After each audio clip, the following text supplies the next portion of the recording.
ఈ మధ్య న్యూస్ లో తక్కువగా కనిపిస్తున్న ఢిల్లీ సీఎం కేజ్రీవాల్ మళ్లీ వార్తల్లోకి ఎక్కారు. ఈసారి ఏకంగా ప్రెస్ మీట్ పెట్టి మరీ లైవ్ లోనే ఓ మంత్రి గారికి ఉద్వాసన పలికారు.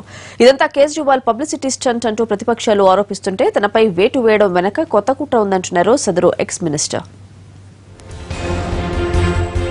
అసీం అహ్మద్ ఖాన్.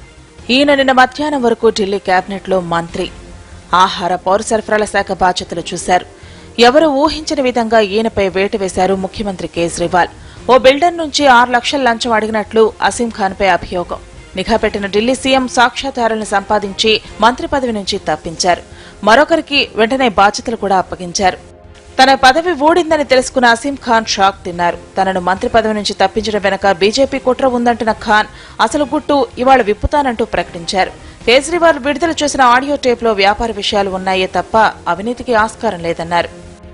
మరోవైపు మినిస్టర్ తొలగింపు ఎపిసోడ్పై విపక్షాలు భిన్నంగా స్పందించాయి. తమ పాలనలో అవినీతే ఉండదని చెప్పుకున్న ఆప్కు విశ్వసనీయత ఎక్కడుందని ప్రశ్నిస్తోంది కాంగ్రెస్.